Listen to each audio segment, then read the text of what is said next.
If you've ever kept fish, you've experienced the aquarium version of buying a house and finding out the attic is haunted.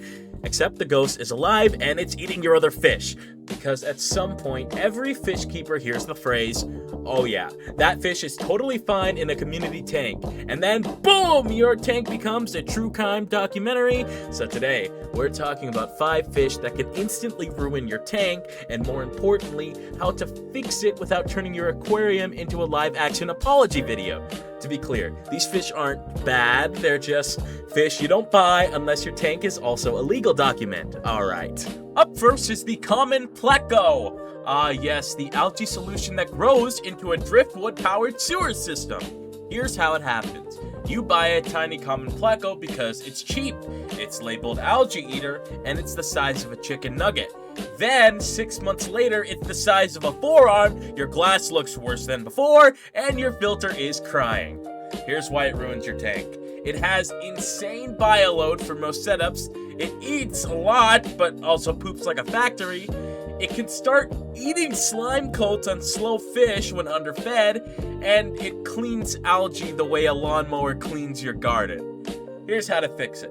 If your tank is under 75 or 125 gallons, don't do common plecos. Swap to better options like bristlenose plecos. They're smaller and more manageable. Or autocinkless catfish for mature tanks only. Or the most powerful algae tool ever invented, a scraper and self-respect. If you already have one and it's becoming a submarine, rehome it early, not when you upgrade, because when you upgrade is fishkeeper for never. Number 2 is the Chinese algae eater. The Chinese algae eater, sold as a peaceful cleanup crew, aged into a full-time problem. When they're young, these fish actually do their job. They graze algae, stay small, and mind their business. At this stage, they feel trustworthy. That phase ends. As Chinese algae eaters mature, they become territorial, fast, aggressive, and deeply annoyed by other fish existing nearby. And because they have a sucker mouth, when algae isn't enough, they often start latching onto other fish to eat their slime coat. That slime coat isn't food, it's a fish's immune system. So now you've got stressed tank mates, damaged skin, and one algae eater that discovered crime. They also stop being good algae eaters as adults, which means the algae comes back and the aggression stays. Perfect! Here's how to fix it. Don't buy one as an algae solution. That's the trap.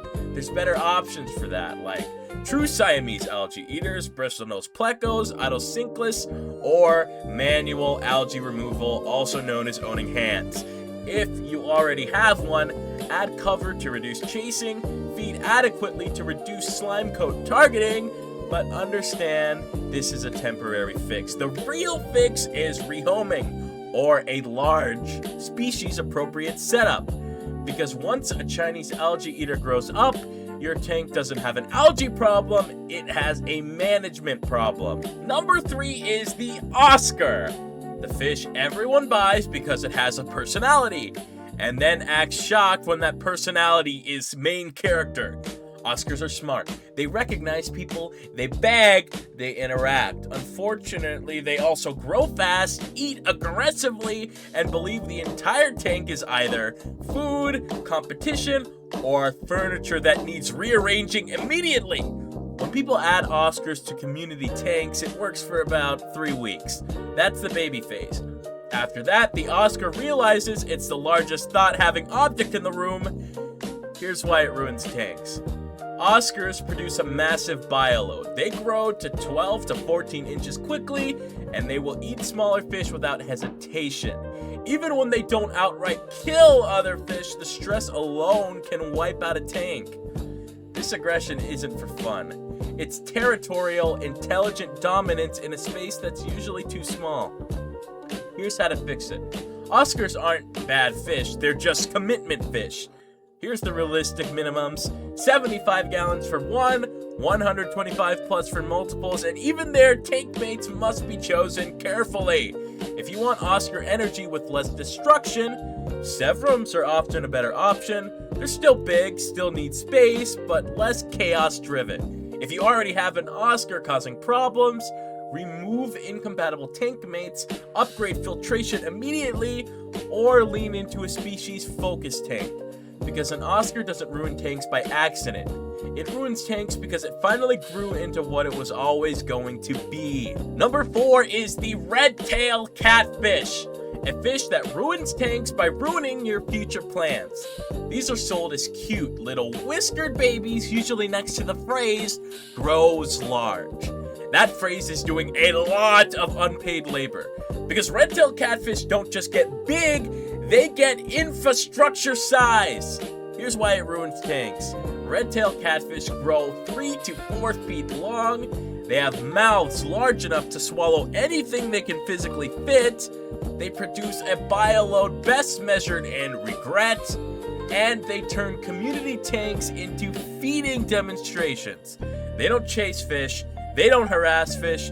They simply wait until something fits, and then it's gone. This fish isn't aggressive. It's just operating on a scale most home aquariums do not exist on. And that's the real issue. People buy them for tanks measured in gallons when the fish requires tanks measured in rooms. Here's how to fix it. The fix is prevention. If you see a red-tailed catfish at a store and think, maybe someday, that day is not today. These fish need custom-built systems, indoor ponds, or professional aquarium-level setups. If you already have one, rehome it early, not when it's bigger, because once it's bigger, you're not rehoming a fish, you're relocating a household appliance. Red-tailed catfish don't ruin tanks slowly, they ruin tanks the moment you realize your aquarium was never part of the plan. And finally, it's the bala shark. Oh yes, the bala shark. A peaceful schooling fish that turns your aquarium into a panic simulator. Bala sharks are sold as sleek, active community fish, and technically that's true. They're not aggressive, they don't hunt tank mates, they just move like they're late for something important all the time. Here's why this fish ruins tanks. Bala sharks grow to 12 to 14 inches, they need to be kept in groups, they require long tanks with uninterrupted swimming space, and they are extremely skittish and startle easily. In tanks that are too small or too crowded, they slam into glass, stress themselves constantly, stress every other fish by existing at highway speeds, and slowly turn a peaceful tank into an anxiety chamber. They don't attack fish, they just make everyone miserable. And because they're fast, silver, and always moving, people underestimate how much space they actually need. A tall tank doesn't help, decor doesn't help, and hope definitely doesn't help. Here's how to fix it. If you want bala sharks done right, you're looking at 125 gallons minimum, a group, not a single fish, long open swimming lanes, and calm tank mates that won't spook easily. If that sounds excessive, it's because it is. There's better alternatives for the same visual impact like Congo tetras, rainbow fish, or giant Daniels. If you already have bala sharks in a small tank, the fix isn't rearranging decor, the fix is more tank or fewer sharks.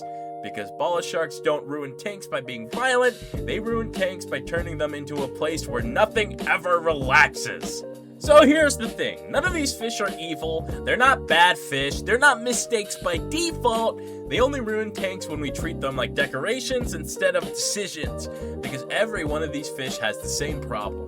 They grow, they change, and they become exactly what they were always going to be. And if your tank wasn't built for that version of the fish, well, congratulations, you didn't buy a fish, you bought a future argument. The real fix isn't more plants, a stronger filter, or rearranging decor like it's going to emotionally stabilize the situation. The fix is matching the fish to the tank, not the tank to your optimism.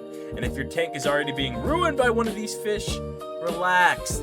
That doesn't mean you're a bad fish keeper, it just means you learned the lesson the same way everyone else does.